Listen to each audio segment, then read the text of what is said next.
Hello everyone, this is Rahul Gunkar, and in this video we will see how we can put our Python projects into the Docker container, and we'll using Flask app as an example.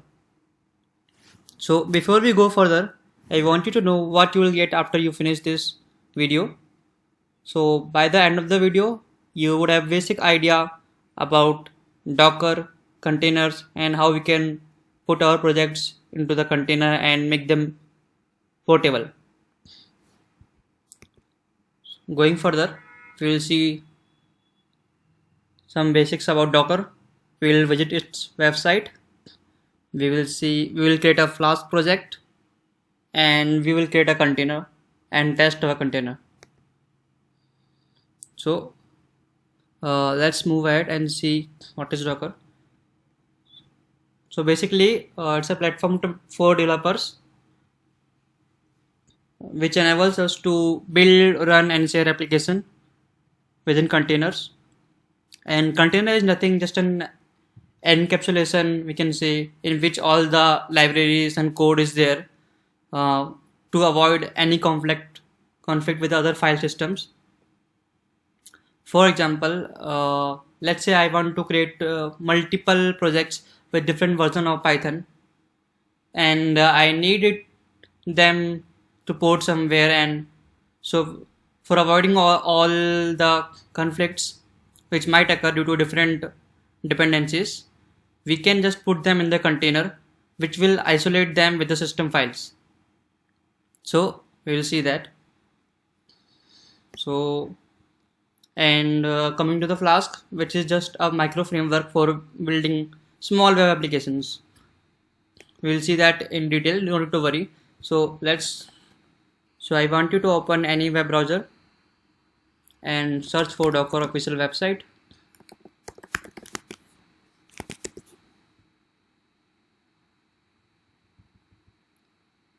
Good thing is that Docker has a great documentation and everything can be found on its site. So you can see and then I want you to go to this developer tab and getting started. So it will open the docker.com get started, in which you can see option for downloading for Windows, Mac, and other platform. You can also try something here with the play with Docker and can sign up for the Docker Hub. Docker Hub is nothing but kind of a repository in which there are multiple Docker images. When I say images, I can say it's a snapshot, and whose instance when we create, we can call those instances as containers. We'll see more about it when we actually perform the containerizing part. So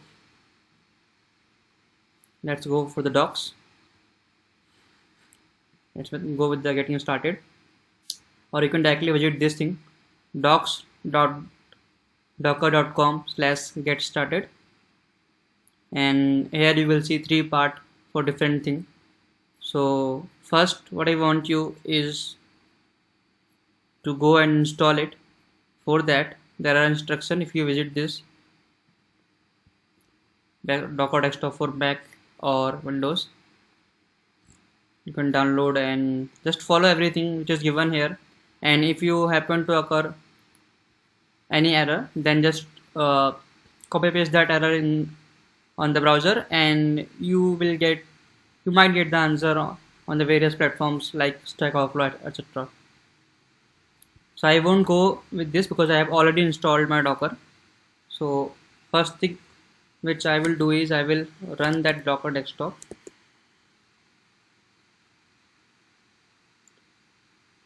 So it's getting started. 1 minute. Yeah. So it's starting, loading, and yeah, it has been loaded. Now, I will open my terminal and test the version whether it's installed properly or not. I'll just copy paste this.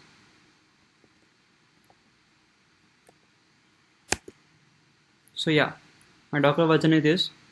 That means my Docker has been installed properly. Then you can, after you have done this, I want you to run this thing, Docker run hello world. What it will do is, first it will check for the hello world image locally. If it does not find it there, then it will pull it from the Docker hub, which we have talked earlier, where there are multiple images which you can pull as well. So it will pull that image from there, like pulling from library hello world, and you should get this message, hello from Docker.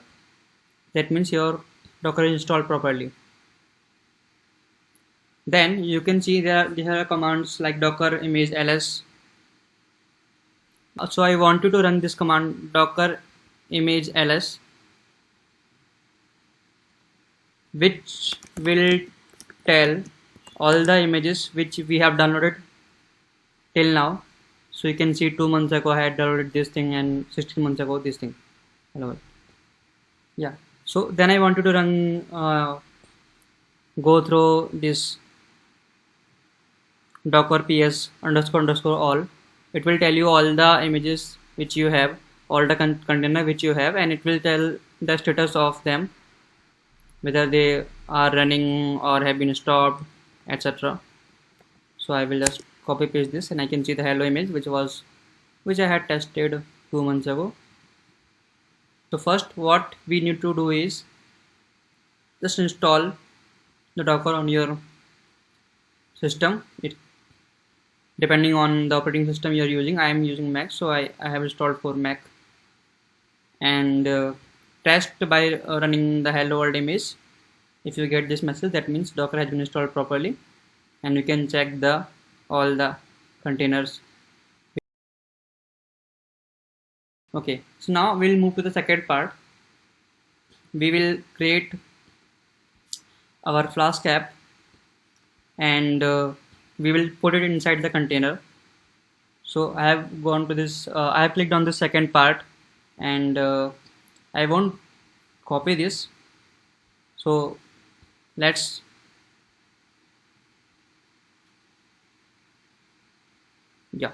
but we will be using these two commands later on. So let's go, and so I want you to create these files, these 3 files basically, in any one of your folder.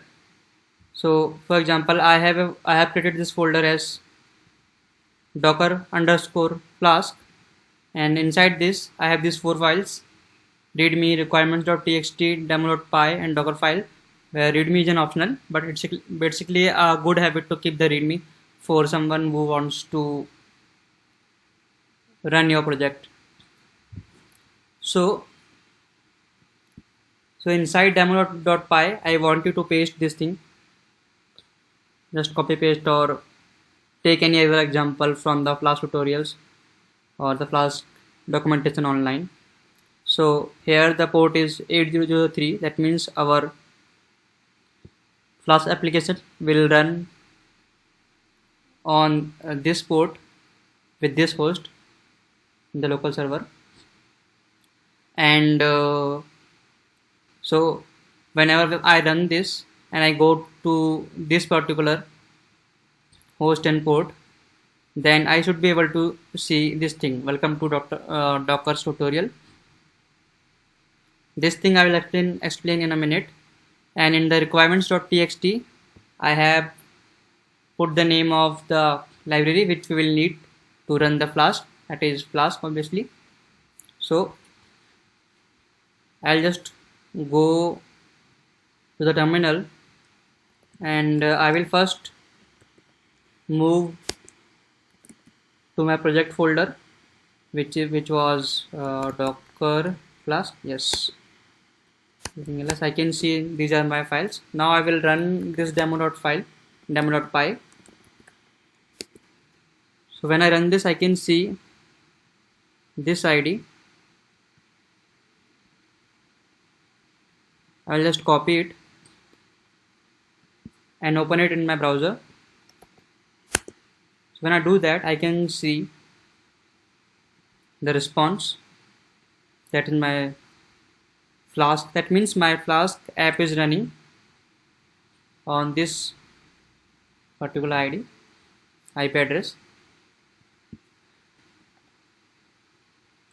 Yeah, so this was just to show that our Flask application is working. Now I will just terminate this, Control C, and again when I refresh this, it will stop working. So yeah, so this IP address has refused to connect. So now we have tested the Flask application and created the necessary files. Now I will create a container. So before that, let's see what's this Docker file. So this Docker file is a file which contains necessary code for running your Flask project inside the Docker container. And one thing you should note that this does not have any extension. So just create a file, give it a name Docker file, and do not give any extension. Let's go with this. What is this? See, so it's from Python Alpine 3.7. So first line, what it does is it pulls the image of Python 3.7 version from the hub. Then this copy command, it copies the Flask application inside our container. This app which I have created the instance of this Flask, so it will put it inside a container, and same this work dir will make it as a working directory. Then this run pip install command, it installs all the library which I have mentioned here inside of our Docker container. Let's change this 8003. Yep. So what it does is this will expose the port of our container so that the port in our system can be mapped to this. That means our system will know that at this port inside the container our Flask application is running, and outside the system we can access that Flask application on this port. And lastly, these 2 commands are just for running this demo.py, because that's what we want to do for running the Flask application. We have to run this demo.py using Python space demo.py for Python version 2 and Python 3 space demo.py for Python 3. So now we'll go for our next step, which is to create a Docker container, Docker image. So I want you to open your terminal, and I have written the steps in this readme file as well, and you can also find it here how we can build. So this is the command for building the image, docker build __ tag, and the name which we want to give. So I have kept it like this. We won't take the sudo if it's not needed. If the system asks for it, then use sudo. So let's see. Don't forget this dot.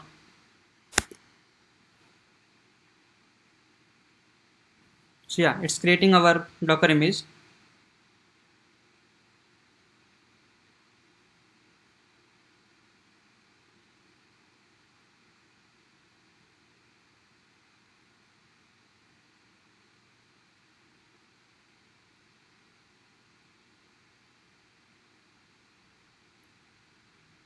So with this step, our Docker image will be created, and when we run that Docker image, then a container will be created. So basically container is nothing but an instance of the image. So as you can see, it has executed all the steps, that is this, which were there in this Docker file, etc. Okay, yeah. So now we have this. Now let's again see which are the containers we have. So what was the command for that? Docker. So yeah, the command for seeing all the images which we have downloaded is this docker image ls. So it will see all, it will show us all the images. So we can see our Flask Docker demo app which we have just created about a minute ago. Then next step is, now it's still an image and not running. So I would want to run my Docker image. That means I will want to create an instance of it. For this is the code. Sudo docker run name, then name of the app, then recipe, then the port address and the name of the app. And you can also find this here in the second part, it's there. Yeah, for running a container. So I will just copy paste this, and I forgot to remove the sudo, so it's asking for the super user password, which is not needed, but in case it's asked, you can just, yeah. So now you can see I have inserted my password, and now this, you can see it is running the Docker image, and whatever option which we were getting earlier by running the Flask app without Docker image, the same thing we are getting here, that our on this port our app is again up, our local server is up. So if you see again the Docker, that Flask app is working inside the Docker container. Yep.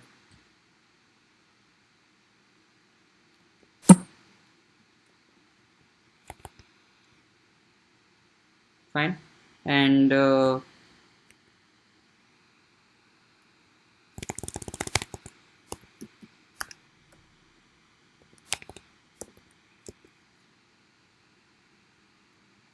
yeah, so you can see using this which are the current running images or the status of the images, docker ps all from this. So we can see the status of our Docker app which we have just created, exited 14 seconds ago. So yeah, we have successfully created the Docker container. Now the next step would be to create a portable file and Docker push, etc. So what is this? So basically now you have created an image, a Docker image, and you would want it for others to be available. So you can either push it to the Docker hub using the docker push command after creating your account here following these steps, or using docker save command you can also create the tar file or the zip file, and then you can distribute that. So that's it for this tutorial. I will just summarize. So first we have installed the Docker, then we have created the Flask app and tested it whether it was working, then we stopped it, and then we again created the Docker container and have put our Flask app inside the container, and then we ran the Docker run. Then we ran the Docker run command and the Docker container was running, and we could still see our Flask app running inside it. So that's it for this tutorial. Just visit this website. It has an amazing document